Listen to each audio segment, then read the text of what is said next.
مرض سمي بآفة العصر غير موازين الحياة وبدل بشكل كبير العادات والتقاليد الاجتماعية، وأثر على الأوضاع السياسية والاقتصادية والسياحية.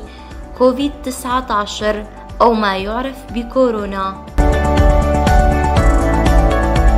ومع انتشار مرض كورونا والذي شكل حالة من الرعب بين الناس وفقد الآلاف حياتهم، بات الناس اليوم يحاولون التأقلم معه رغم الاستعدادات الكبيرة له من بناء للمستشفيات وفرض حظر التجوال والمواد الوقائية. وللحديث عن التجارب التي مرت عليها حدثتنا الممرضة سمية الحبيب بالقول: بالنسبة مرض الكورونا الكوفيد انتشر بنسبة واسعة بأنحاء العالم كافة، وعندنا كمان بالمنطقة.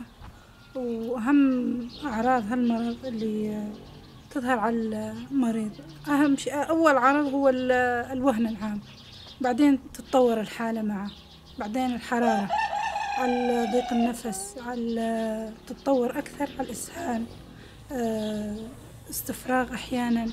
ولما يكون المريض عنده أمراض سابقة مثل سكري وضغط ويكون كبير بالعمر بده أكسجين، أحياناً يوم كامل 24 ساعة، أحياناً باليوم 4 ساعات بده أكسجين.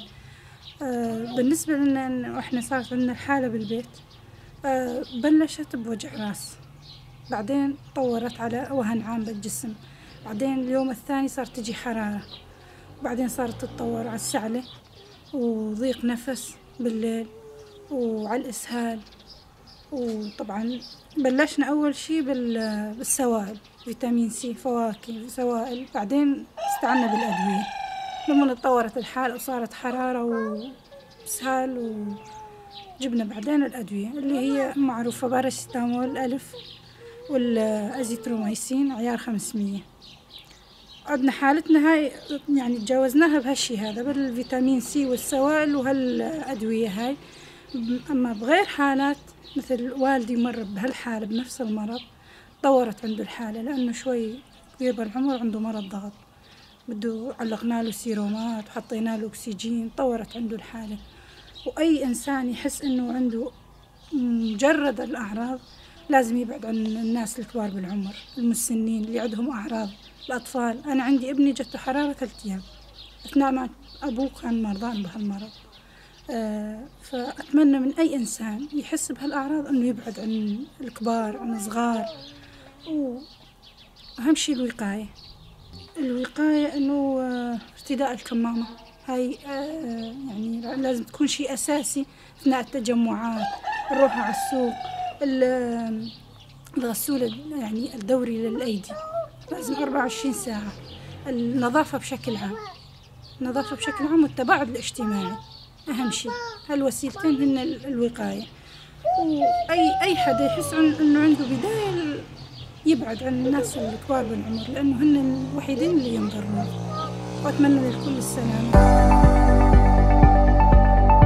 الكثير من الناس تماثلوا للشفاء بفضل إرادتهم القوية ومواجهتهم له، واستطاعوا وبفضل عزيمتهم التغلب عليه. ومنهم المواطن مهند الحبيب، والذي تحدث لنا عن تجربته مع المرض بقوله: بداية أنا صارت بالكورونا فترة شهر ونص، شهرين.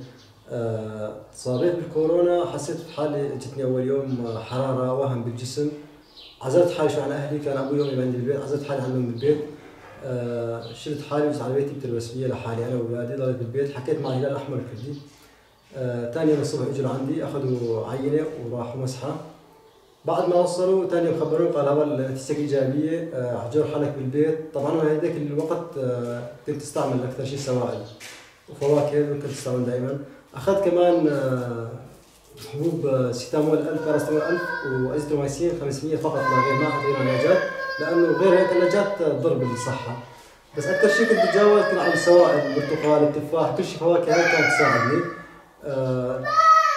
ضل اشتغلت 4 أيام في حرارة وهم بالجسم، بعدين صار في إسهال، كان في عطاس كمان، صار في ضيق بالنفس. اما الكورونا بدها في شغله واحده مهمه اكثر شيء، المعنويات النفسيه، لازم تكون منطقه قويه مشان تقدر تتجاوز المرحله هاي. اما اذا خفت من الكورونا وهبطت معنوياتك هذيك الساعه بدك تنحال على دار صحه اجباري مشان يعطوك الاجراءات الثانيه، اكسجين ولا غيره. انا كانت تجيني حالات بالليل نسويات يعني تجيني ضيق نفس، بس تجاوز شوي شوي يعني راهي حالي، اتمشى بالبيت، افتل بالحوش، اضل يعني شوي شوي مشان ترجع لصحتي اللي عندي. ضليت شغله 12 يوم، في كمان تعب كثير كان. بعد 12 يوم الحمد لله صار صحتي ترجع اول باول. 15 يوم الحمد لله ما ضل فيني اي اعراض كورونا. نصيحتي لهم اول شيء ياخذوا احتياطاتهم الواجبه ويبعدوا عن المسنين واللي عندهم امراض مزمنه يبتعدوا عنهم مباشره. يحكوا مع الهلال الاحمر يجي ياخذ عينه. طبعا الهلال الاحمر كمان كان يعطيني توجيهات انه ايش بدك تستخدم، ايش بدك تاخذ مواد مشان صحتك. انصحهم انه اول شيء يحجروا حالهم مشان ما يضروا الشعب الثاني اللي جنبهم، وثانيا ما يتكتروا بالادويه. الادويه مو كثير يعني، في ناس عم تقول اضرب البرودكلون وناس يقولوا هاي كلها مو كويسه بصراحه يعني. اكثر شيء باستمول 1000 والازيثروميسين 500 هدول اكثر شيء، والسوائل هدول اكثر علاج لانه، وكما قلت لك المعنويات هي اهم شيء. يدا بيد وبالتعاون نستطيع أن نقلص من انتشار مرض دخل كل بيت وبات خطرا يهدد الجميع، فتكاتفنا وخوفنا على بعضنا هو الحل الأكثر نجاحا للتغلب عليه.